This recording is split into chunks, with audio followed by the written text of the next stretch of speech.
I believe in the evil in human nature. This is a wicked world. In a wicked world, wicked people are bad.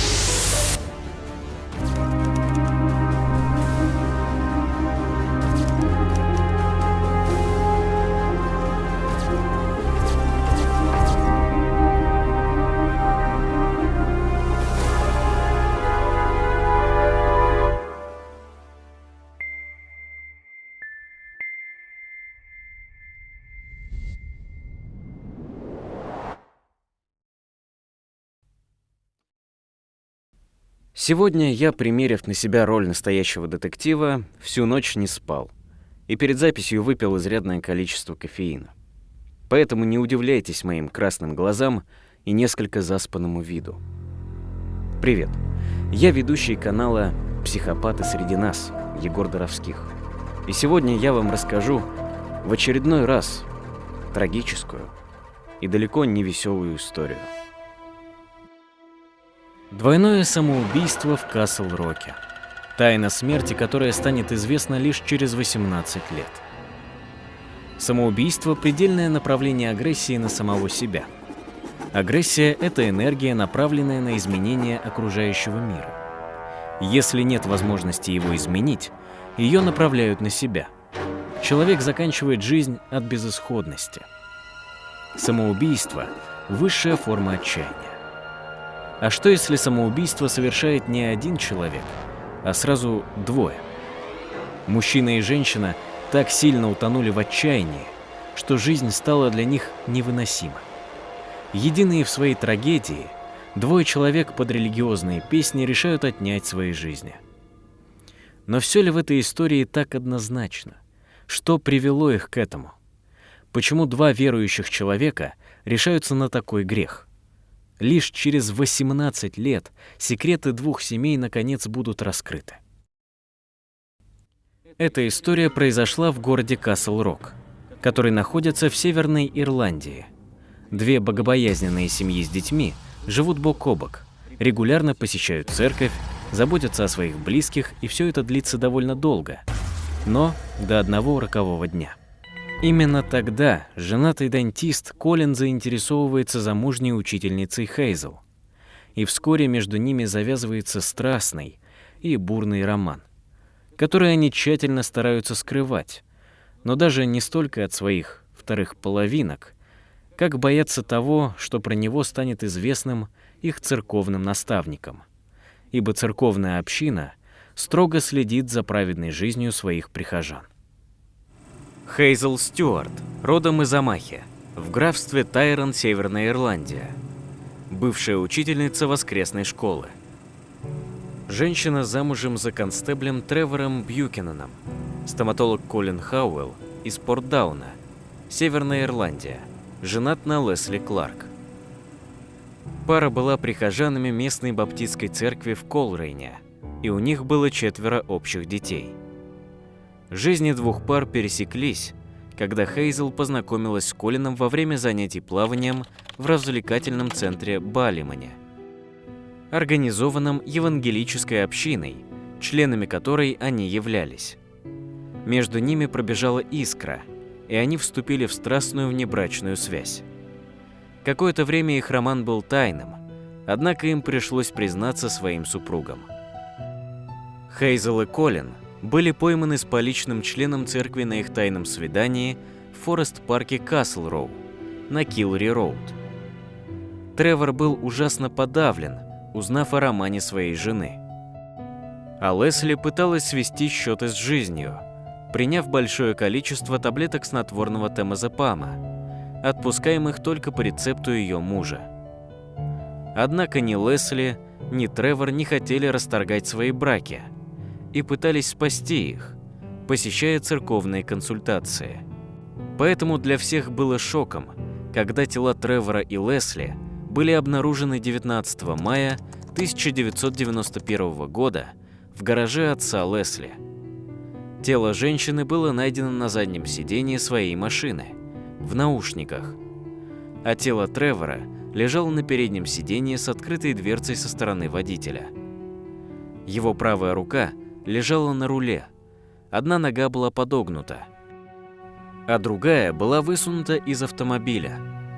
От увиденного складывалось ощущение, что Тревор в последний момент передумал и попытался выйти, но не успел. Обнаружив тела, полицейские также почувствовали сильный запах выхлопных газов внутри автомобиля и увидели, что ключ в замке зажигания был включен. Кроме того, к выхлопной трубе автомобиля был подсоединен шланг, другой конец которого лежал рядом с головой Лесли. В руках у женщины были 3 фотографии, на которых она изображена с мужем, родителями и братом. Официальной причиной смерти было указано удушье. Несмотря на протесты друзей и семей жертв, коронер и следователи квалифицировали смерть как самоубийство. В качестве основной улики Колин предоставил полицейским предполагаемую предсмертную записку, оставленную его женой, отрывок из которой гласил: «Дорогой Колин, я просто пытаюсь сейчас заснуть, как надолго я не знаю. Спасибо тебе за твою помощь в течение последних нескольких дней и за хорошие времена в нашем браке. Я не знаю, что тебе сказать, потому что я не знаю, что я чувствую, но я видела, что жизнь продолжается после нескольких недель боли. И, давай посмотрим правде в глаза, Колин, я ничто по сравнению с тем, что ты потерял в том, кого любил некоторое время назад. Если я проснусь утром, просто пусть это будет нашим секретом. С любовью, Лесли». Кроме того, он рассказал полицейским, что Лесли была склонна к самоубийству после того, как узнала о его неверности. Мужчина также поделился информацией, что его жена употребляла много алкоголя. Также Лесли, со слов мужа, страдала депрессией, потому что она не смогла справиться со смертью своего отца, который скончался примерно 11 дней назад. Но все было совсем не так, как казалось на первый взгляд. О настоящей причине смерти Лесли и Тревора станет известно лишь через 18 лет. Несчастный и убитый горем после смерти сына Колин расскажет об убийстве старейшинам общины, дабы очистить свою душу от грехов. А также сообщит, что помогала ему скрыть улики его любовница Хейзел. Колин и Хейзел были самыми неподходящими кандидатами на роли убийцы. Но они в течение 18 лет вели свою повседневную жизнь, скрывая ужасную правду о своей прошлой жизни любовников и о том, как эта любовь толкнула их на решающий поступок – убийство. Колин Хауэлл родился 14 марта 1959 года в городе Портадаун, расположенном в графстве Арма, на северо-востоке Северной Ирландии. У Колина было 2 брата, Гордон и Джим, а также 2 сестры, Полин и Мод.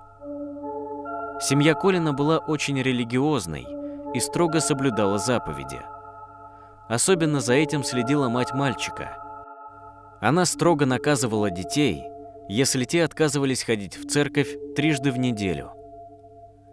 Самые близкие отношения у мальчика сложились с отцом. Вот что позже Хауэлл скажет о своих отношениях с папой. «Я был папиным маленьким приятелем. Мы всегда вместе играли в гольф и ходили на рыбалку». В школе Колин вел себя хорошо и никогда не попадал в неприятности. Учителя хвалили его за успеваемость и красивый почерк. Он был весьма одаренным и целеустремленным молодым человеком. Однако он чувствовал себя дискомфортно в школе. Над Колином постоянно издевались сверстники. После окончания школы он поступил на факультет стоматологии в университет Квинс, где познакомился с будущей женой Лесли Кларк, изучавшей там сестринское дело. Девушка была очень привлекательной и общительной. Она пользовалась популярностью у мужского пола и постоянно ходила на свидания.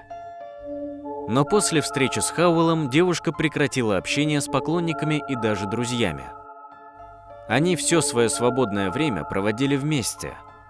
И спустя 2 года отношений мужчина сделал предложение. Колин Хауэлл с нетерпением ждал новой жизни вместе со своей невестой Лесли Кларк. За окном был май, и еще буквально пара месяцев, и состоится свадьба Колина и Лесли. Во время подготовки к выпускным экзаменам по стоматологии в Королевском университете Белфаста мужчина написал своей возлюбленной трогательное письмо. «Моя дорогая Лесли, я как раз собирался ложиться спать, но я вновь задумался о тебе.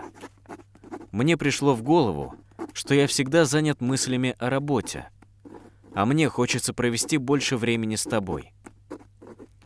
Я не могу дождаться, когда закончатся эти чертовы экзамены. Иногда я скучаю по тебе, как сейчас, и хочу сказать, что люблю тебя и с нетерпением жду нашего совместного будущего. Я надеюсь, что Колрейн подарит тебе новых друзей и новые обязательства перед Богом. Я просто сейчас так устал, что не могу высказать все, что у меня на душе. Сейчас 1:10 ночи, и мне нужно поспать. С любовью, Колин». Молодые люди поженились 16 июля 1983 года в Виндзорской баптистской церкви недалеко от Лисберн-Роуд в Белфасте. Тем летом стояла аномальная жара, и это был прекрасный день для свадьбы. Оба, и Лесли, и Колин, были очень верующими людьми. Они старались соблюдать заповеди, но все же интимная связь у них состоялась до свадьбы. Уже позже станет известно, что Лесли до брака сделала не менее 3 абортов, 2 из них с интервалом в несколько недель. Со слов Колина, это было обоюдное решение. Однако Лесли рассказывала близкой подруге, что вынуждена была сделать аборт. С ее слов, она очень боялась, что мужчина бросит ее, если она и дальше будет настаивать на своем решении родить. Также девушка рассказала, что все процедуры оплатила сама, и Колин никак финансово ей не помогал. Чувство вины, испытываемое за убийство своего нерожденного ребенка, было непреодолимым. Это бремя, которое Лесли предстояло нести на себе в течение многих лет. Религия всегда была важнейшей составляющей жизни города Колрейна, куда перебрались Хауэллы. Местные жители до сих пор регулярно посещают церковь, весьма набожны и строго соблюдают религиозные обычаи. И Колин с Лесли не были исключением. В глазах окружающих их семья была образцом для подражания. Молодым супругам было немногим более 30. Они воспитывали 3 прекрасных детишек и ожидали появления на свет 4-го. На воскресных службах Колин часто читал проповеди, заменяя местного пастора. Соседи с большой теплотой и уважением относились к нему и его супруге. Пожилой отец Лесли, Генри Кларк, жил вместе с дочерью и ее мужем и оказывал им большую финансовую помощь, когда дочь вынуждена была уйти с работы, чтобы полностью посвятить себя детям. Лесли обожала своих детей и наслаждалась каждой минутой материнства. Колин также старался быть любящим отцом, но большую часть времени мысли его были заняты не женой и детьми. Образцовый семьянин и христианин, проповедующий семейные ценности, Хауэлл хранил грязный секрет. Он был одержим порнографией, хотя и старался всеми силами противостоять этой зависимости. В юности религиозные убеждения Хауэлла приводили его к сексуальному подавлению. Мать запрещала ему мастурбировать, а позже и он сам стал чувствовать чувство вины за это. Он считал, что мастурбацией он очерняет Бога, но половое влечение никуда не девалось. Его приводили в возбужденное состояние любые картинки с женщинами. Подросток предпринимал многочисленные попытки избавиться от этого навязчивого желания, но все было безрезультатно. Для того, чтобы окончательно подавить половое влечение, Колин стал больше ходить в церковь и дополнительно общаться на эту тему со старейшинами. На время ему это полное погружение в религию помогло, но спустя время кто-то из соседских детей показал ему порнофильм. После просмотра для Колина началась новая борьба, потому что он стал одержим от порно. Подросток мог часами просматривать эти кассеты, а со временем даже стал собирать собственную коллекцию. Будучи подростком, он надеялся, что интимная близость с женой сможет помочь ему справиться с одержимостью. Но Лесли не смогла его удовлетворить в полноценной мере. Ему хотелось разнообразия. Мужчина хотел попробовать многое из того, что видел в порнофильмах. Иногда он отправлялся в Лондон, где стоял в нерешительности на порогах массажных салонов, борясь с неистовым желанием войти. Он обращался к членам баптистской церкви с просьбой помочь ему справиться с наваждением. Они пытались излечить его от одержимости. Колин силой отрывал себя от этого пристрастия и поэтому превратился в настоящего ханжу. Он запрещал Лесли читать безобидные женские журналы, такие как «Космополитен», поскольку фотографии на глянцевых страницах были для него слишком сильным искушением. Однако постоянная внутренняя борьба и подавление сексуальных желаний стали бомбой замедленного действия. Свою похоть он прятал за маской добродушия и дружеского внимания по отношению к прихожанкам. В особенности к одной из них – Хейзел Бьюкинен. Женщина была замужем за офицером Тревором, степенным и надежным человеком. Мужчина не был амбициозен и харизматичен, но его с уверенностью можно было назвать любящим и заботливым мужчиной, считавшим семью высшей ценностью. Он родился в семье фермеров, любовь к работе была у него в крови. Хейзел родом из Омахи, в графстве Тайрон. Молодые люди поженились в 1981 году, когда ей было всего 18, а ему 22. В браке у них родилось 2 детей. Спустя 5 лет после свадьбы Бьюкинены переехали в Колрейн и обосновались в спокойном и уютном районе Чарнвуд-парк. Красивая и яркая блондинка, Хейзел в то же время была скромна, замкнута и всю себя посвящала детям. Она преподавала в воскресной школе при Баптистской церкви, а также работала в одном из финансируемых церковью детских центров. Так она познакомилась с Колином Хауэллом, чьи дети также посещали центр. Он влюбился в нее до беспамятства и сделал первый шаг летом 1990 года. В качестве представителя церкви он предложил Хейзел помощь в организации поездок ее воспитанников, а также вызвался обучать ее игре на гитаре. И она охотно согласилась заниматься с ним. В действительности же, Хауэлл искал любой повод лишний раз увидеться со своей возлюбленной. Их страстный роман резко контрастировал со спокойной и размеренной семейной жизнью, где все внимание было обращено к детям и служению Богу, и где не было больше места ярким эмоциям. Вскоре оба были поглощены друг другом, и мир вдруг перестал для них существовать. Они устраивали тайные свидания в лесу Касл-Рока, где отдавались своим чувствам на заднем сидении автомобиля. Часто Хейзел посещала Колина на работе. Они запирались в его кабинете, где он давал ей веселящий газ, прежде чем заняться с ней любовью, в стоматологическом кресле. Однажды он не рассчитал дозу, в результате чего женщина в приступе безумия принялась угрожать ему броситься из окна. Колину кое-как удалось успокоить любовницу и избежать несчастного случая и скандала. Однако угроза разоблачения только раззадорила любовников, и их страсть вспыхнула с еще большей силой. Вскоре женщина забеременела. Поскольку она не знала, кто является отцом ребенка, муж или любовник, а Хауэлл не желал рисковать, предоставляя судьбу случаю, он отвез ее в Лондон, в ту же самую клинику, куда уже неоднократно приводил Лесли. Тогда он признался Хейзел, что трижды заставлял жену делать аборт в течение года до замужества и еще 2 раза в первые 7 месяцев в супружеской жизни. Тем не менее, в случае Хейзел аборт представлялся Колину наиболее простым и быстрым решением проблемы. Спустя полгода с начала их отношений один из прихожан застал любовников в лесу Касл-Рок и сообщил об их связи старейшинам общины. Те, в свою очередь, стали давить на Колина и Хейзел, заставляя их прекратить греховную связь и восстановить давший трещину брак, для чего им предстояло проходить регулярные беседы с пастором.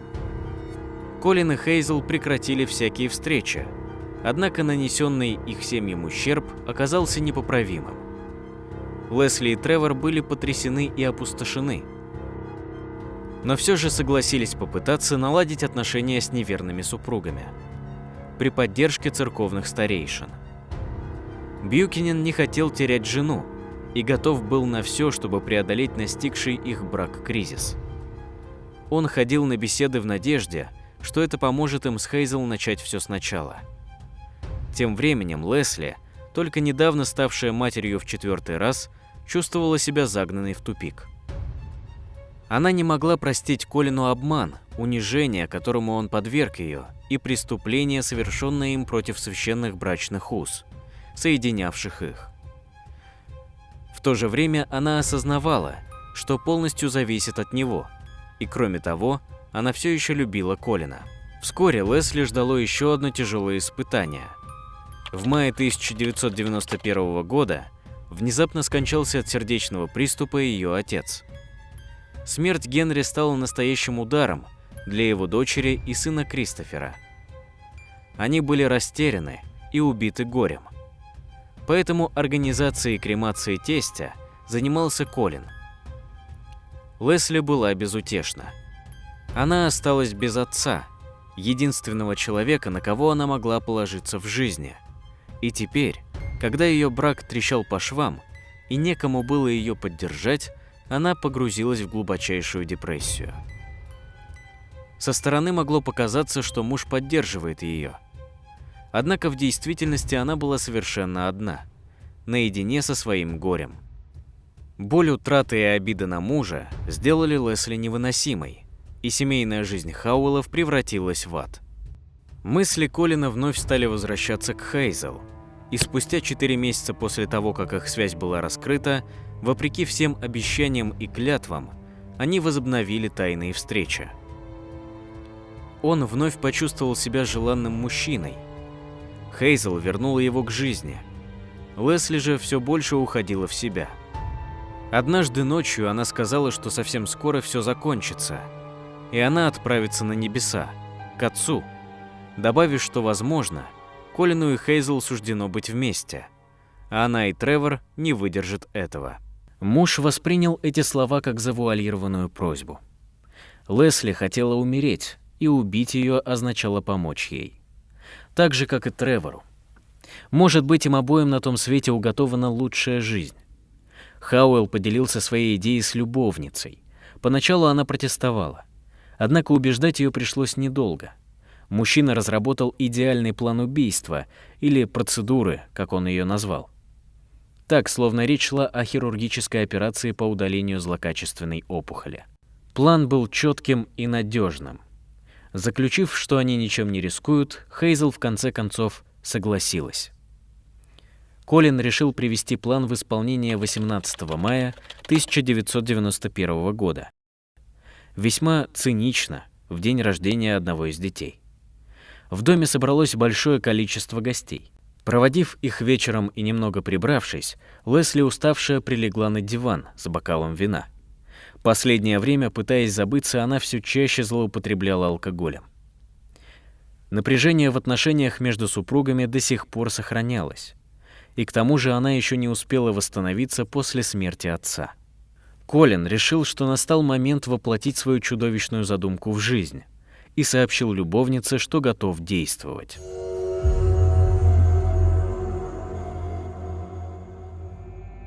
Без капли сомнения он подсыпал в вино Лесли снотворное, и оно подействовало мгновенно. Убедившись, что жена спит, он направился в примыкавший к дому гараж. Машина была заранее припаркована таким образом, чтобы выхлопная труба оказалась ближе к двери, ведущей в жилые помещения дома. Там, при помощи детской бутылочки, он прикрепил к выхлопной трубе автомобиля садовый шланг, протянул его в комнату, где спала жена, и положил его рядом с ней. Затем Колин завел автомобиль и, вернувшись в дом, принялся ждать в соседней комнате.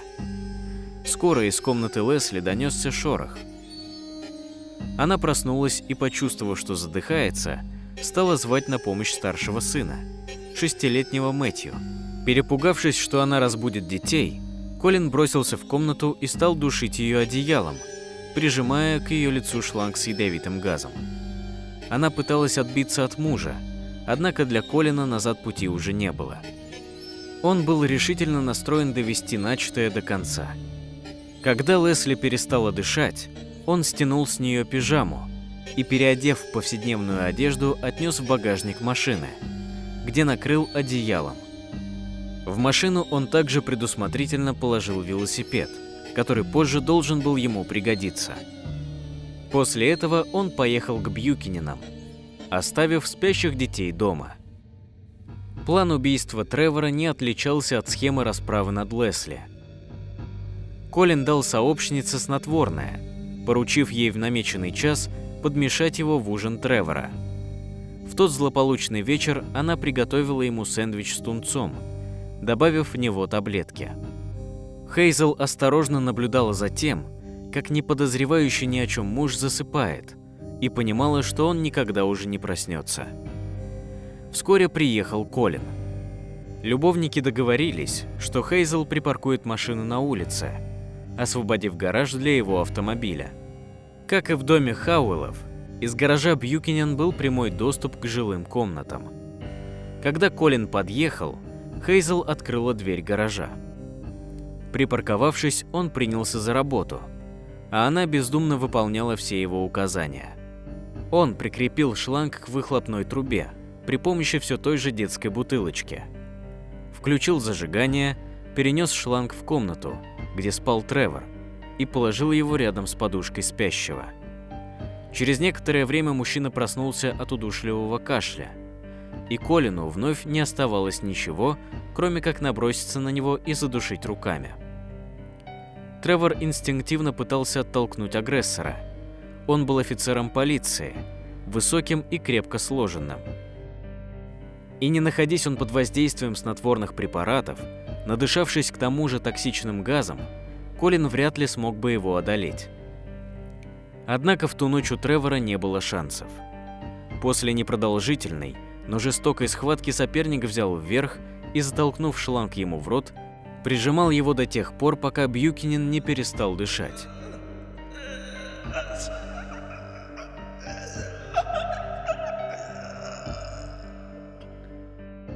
Все это время его жена стояла за стеной, в нескольких шагах от него. Она не пыталась помочь ему и помешать любовнику, а просто заткнула уши, чтобы не слышать, как Тревор задыхается и судорожно хватает ртом воздух. А в соседней комнате безмятежным сном спали их дети, не ведая о том, что их мать и ее любовник приводят в исполнение свой дьявольский замысел. Убедившись, что Тревор больше не дышит, Колин попросил Хейзел сжечь шланг в камине, сменить постельное белье и принести свежую одежду, чтобы переодеть Бьюкинена. После чего он свалил его труп в багажник своего автомобиля, рядом с телом жены. Первая часть плана была осуществлена. Супруги, ставшие препятствием их страстной любви, отныне не могли им больше помешать. Проводив Колина, Хейзел закрыла за ним гаражную дверь, уничтожила улики и проветрила комнаты, а ее любовник отвез тела к дому Генри Кларка, опустевшему после смерти хозяина и перешедшему по наследству его дочери. Он загнал машину в гараж, где инсценировал самоубийство. Лесли лежала на заднем сидении, сжимая в руках семейные фотографии. На голове у нее были наушники, а в плеере ее любимая песня.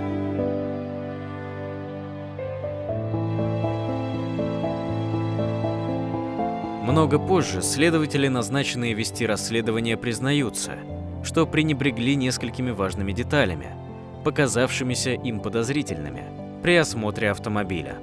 Лесли была обута только частично.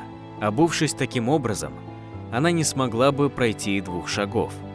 Более того, 2 фотографии из тех, что были найдены на теле Лесли, были обращены в сторону от нее. Не похоже на то, что она их рассматривала перед смертью. К тому же рядом с Тревором никаких фотографий найдено не было. А на его носу, губах и затылке была кровь. Колин даже не попытался избавиться от ее следов. Он посадил Бьюкинена за руль, а водительская дверь была приоткрыта, словно мужчина в последний момент передумал и хотел выбраться из автомобиля, но было уже слишком поздно. При этом преступник в спешке забыл отодвинуть назад водительское кресло, хотя убитый был намного крупнее его и не умещался в сиденье, из-за чего его нога вывешивалась из машины. Колин присоединил к выхлопной трубе шланг от пылесоса, протянул его в машину, завел двигатель и, закрыв за собой дверь гаража, поехал на велосипеде обратно. Хауэлл вернулся домой на рассвете, успев к пробуждению детей. Первым делом он связался с Хейзел и сообщил, что все прошло успешно. Заранее условившись о том, что они будут отвечать полицейским, Колин позвонил старейшинам церкви и сообщил, что его жена исчезла. Он понятия не имеет, где она может быть, но подозревает, что она вместе с Тревором Бьюкиненом, который приходил к ним накануне, закатил скандал и ударил его. Он предположил, что его жена и супруг Хейзел, должно быть, узнали о том, что пара вновь вместе, и решили уйти. Побеседовав с ним, полицейские приняли решение наведаться к Бьюкиненам, и если Тревор все же дома, расспросить его о местонахождении Лесли. Их встретило растрепанное и сонное лицо Хейзел. Она сообщила, что когда проснулась, мужа уже не было дома, и у нее нет ни малейшего представления о том, куда он мог деться. Все патрули в округе были извещены об исчезновении матери 4 детей и констебля. Следователь Дэвид Грин, также являвшийся членом баптистской церкви, решил обыскать дом Генри Кларка, предполагая, что Лесли могла остановиться там. Примечательно, что сам Колин несколько раз в ходе расследования настойчиво предлагал полицейским проверить дом тестя. В конце концов, отправившись туда, Грин обнаружил автомобиль Колина и находившихся в нем тела Лесли и Тревора. Когда пастор сообщил Колину о страшной находке, тот убедительно изобразил потрясение, после чего рассказал детям о том, что их мать уже никогда не вернется. Хейзел также весьма правдоподобно притворилась шокированной и терзаемой чувством вины женой. Вины не за смерть мужа, а за свои поступки, за неверность, толкнувшую Тревора в пропасть. У сообщников в глазах общества были весьма очевидные причины испытывать угрызение совести, и они могли не прятать от чужих глаз свое эмоциональное напряжение вследствие совершенного преступления. Со стороны все выглядело так, будто их обманутые супруги договорились покончить со своими страданиями, осознав, что вред, нанесенный их браку, непоправим. Колин даже показал полицейским записку, якобы написанную рукой Лесли, в которой она говорит о своем намерении совершить самоубийство. Позже подлинность этой записки будет подвергнута сомнению.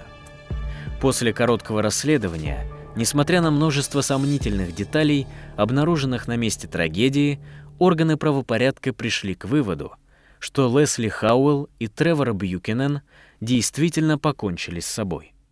Полицию не остановили даже показания знакомой семьи Хауэлл, гласящие о том, что несколькими неделями ранее, по признанию самой Лесли, Колин подбросил в наполненную водой ванну, где лежала его жена, электрический кабель, так что она чудом осталась жива. Кроме того, стало известно, что он давал жене седативные препараты. Тем не менее, близкие Тревора и Лесли не стали подвергать сомнению заключения полиции, поскольку никто не сомневался в том, какую сильную боль причинило им предательство супругов. Оба приложили огромные усилия для того, чтобы выдержать груз позора, навлеченного греховной связью этих двух людей, некогда дававших им клятву верности. Брат Лесли был вне себя от горя. Совсем недавно он потерял отца, а теперь ушла его сестра. Он не мог поверить, чтобы она пошла на такое, но никому, и ему в том числе, не могло даже прийти в голову, что ее муж может иметь к случившемуся какое-то отношение. Двойное убийство сошло Колину и Хейзел с рук. Они были уверены, что правду никогда не узнают. В то время финансовое положение Хауэлла было весьма тяжелым, но страховая выплата, полагавшаяся ему как законному супругу Лесли, а также деньги и отчий дом жены, переходившие ему по завещанию покойной, помогли выправить ситуацию. Жизнь Колина заиграла новыми красками. Теперь он был свободен, состоятелен, и самое главное, ему уже не приходилось ни с кем делить свою возлюбленную Хейзел. В глазах знакомых оба выглядели опустошенными страшной трагедией, одинокими родителями, полностью посвятившими себя заботе о детях, но за закрытыми дверьми их роман продолжался.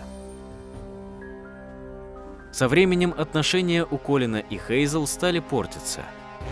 Ей было тяжело жить с чувством вины за совершенное преступление. Также невыносимо видеть этого мужчину, заниматься с ним любовью. Как она могла получать удовольствие от секса с ним после всего, что они натворили? Чтобы помочь ей расслабиться, Колин давал ей успокоительное. И только после этого она поддавалась его ласкам. Сам он постепенно подавил свои душевные терзания и чувствовал себя вполне комфортно. Через несколько лет, в 1996 году, устав притворяться безутешным вдовцом, оплакивающим безвременно ушедшую мать своих детей, он предложил Хейзел перебраться в Шотландию и начать все с чистого листа. Они могли вступить в местную церковную общину и жить вместе открыто, не опасаясь порицания. Хейзел отказалась, заявив, что им пора расстаться. Она не хотела и не могла продолжать с ним отношения.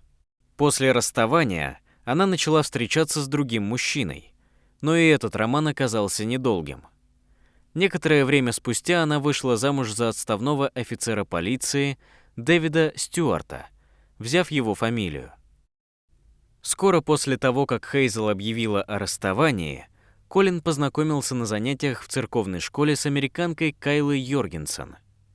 Прошло достаточно много времени, прежде чем они поженились.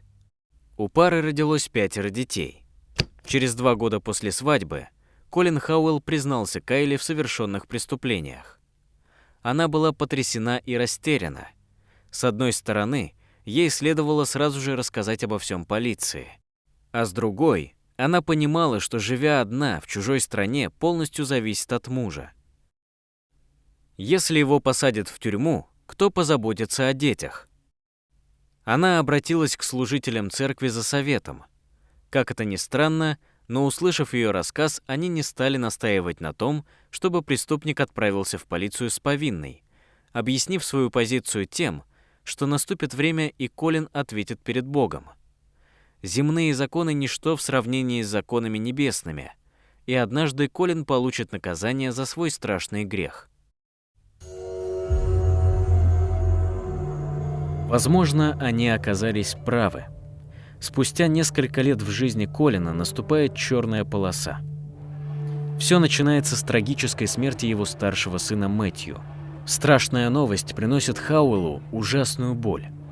Позже в одном из интервью он признается, что не считает произошедшее случайностью, потому что верит во Всевышнего, а у Всевышнего случайности не бывает. Это больно, но в определенном смысле это успокаивает его. Смерть Мэтью становится началом череды тяжелых испытаний, предстоящих его отцу, и в конечном итоге заставляющих его сдаться. Он оказывается в затруднительном финансовом положении. У него огромная задолженность по уплате налогов, и при этом он потратил большую часть денег, полученных после смерти Лесли, потеряв львиную долю в результате инвестирования в непонятный проект, связанный с поисками золота Ямаситы, награбленного японской армией во времена Второй мировой войны и спрятанного на Филиппинах. В итоге все, что он получил от своих инвестиций – пара серебряных монет. До сих пор никто не догадывался о совершенном им преступлении, но спустя 18 лет Колин решает рассказать правду. Сначала он отправляется к церковным старейшинам, которые советуют ему пойти в полицию. Колин следует их совету и сознается в убийстве своей жены и Тревора Бьюкенена. В то же время он нисколько не выглядит виноватым или раскаявшимся. Полицейские поднимают прочие нераскрытые уголовные дела, полагая, что, уверенный в безнаказанности, Колин мог совершить и другие преступления. В марте 2009 года они объявляют о начале повторного расследования обстоятельств смерти 27-летней Александры Хикман-Смит, чье тело было найдено на стоянке фургонов в Касл-Роке, где также стоял фургон Хауэлла. Семье девушки первоначально сообщили, что причиной ее смерти стал диабет, и дело почти сразу было закрыто. В конце концов, после повторного расследования, органы правопорядка подтверждают, что мужчина не имеет никакого отношения к этому делу, и что девушка действительно скончалась от болезни. В ноябре 2010 года суд приговаривает Хауэлла к пожизненному заключению с правом на условно-досрочное освобождение через 21 год. Спустя год после признания Колина ему предъявляют еще свыше десятка обвинений в сексуальных домогательствах в период работы стоматологической клиники с 1998 по 2008. Хауэлл признает вину, рассказывая, что давал женщинам седативные препараты, точно так же, как некогда Хейзел. В дополнение к этим обвинениям, стоматолог рассказал, что получил большую сумму денег за медицинские услуги, которые так и не были предоставлены в полном объеме. По всем перечисленным обвинениям, Колин получает всего 5,5 лет лишения свободы. Кайла отказывается поддерживать мужа в суде и, подав на развод, возвращается с детьми в США. Суд над Хейзел проходит в марте 2011 года. Она отрицает свою вину, однако признает, что, зная о намерениях Колина избавиться от их супругов, не сделала ничего для того, чтобы помешать ему, и более того, помогла ему скрыть улики. Все понимают, что Хейзел не признает очевидный факт. Она могла остановить Колина в любой момент, но предпочла этого не делать. Вместо этого она подсыпала мужу снотворное и впустила Колина в гараж. В качестве свидетеля обвинения привлекают офицера, того самого, что нашел тело Лесли и Тревора весенним утром 1991 года. По его словам, в тот день он обратил внимание на то, что шланг от пылесоса присоединен к выхлопной трубе довольно неплотно, и концентрация угарного газа, поступившего через шланг в машину, было бы недостаточно, чтобы убить человека. Это навело его на мысли, что, возможно, оба умерли раньше, чем был заведен двигатель и газ стал поступать в салон автомобиля. Адвокат подсудимой зачитывает показания Колина, данные им во время явки с повинной. Он утверждал, что Хейзел действовала из страха перед ним, и что в действительности она чистый, добрый и довольно легко управляемый человек. Однако на суде против Хейзел Колин выступает в качестве свидетеля обвинения. Он признает, что идея преступления принадлежала ему, как несомненному лидеру в их отношениях. Однако очевидно, что он не собирается в одиночку нести ответственность за содеянное и хочет потащить бывшую любовницу вслед за собой за решетку, надеясь, что наказание за общее преступление свяжет их навеки. По словам Колина, некогда влюбленные заключили договор, дав друг другу клятвы на крови еще в Лондоне, где Хейзел сделала аборт, избавившись от их единственного совместного ребенка. Она понимала, что делает, когда давала Тревору снотворное, и прекрасно справлялась с ролью сообщницы в этом преступлении, а Колин знал, что может на нее положиться. Выступая в суде, он называет их преступную связь завораживающим любовным танцем. Да, он вел в этом танце, но она была искусной партнершей. Между ними была гармония. До сих пор остается загадкой, что в действительности двигало Хейзел. Некоторые считают, что она стала жертвой тирана, другие уверены, что отношения любовников были равноценными. Суд приговорил женщину к пожизненному заключению с правом подачи прошения на условно-досрочное освобождение через 18 лет. Хейзел настаивает на своей невиновности, уверяя, что Колин угрозами заставил ее стать его сообщницей. Она отбывает срок в тюрьме Хайдбанк в Белфасте и продолжает бороться за свою свободу. С 2011 года Стюарт подала 3 безуспешных апелляции. Дорогие подписчики и гости канала, как вы считаете, почему Колин все-таки решил признаться в двойном убийстве? Искупить грехи или же получить кусочек славы за совершенное и нераскрытое полицейскими преступление? Делитесь своим мнением с нами в комментариях.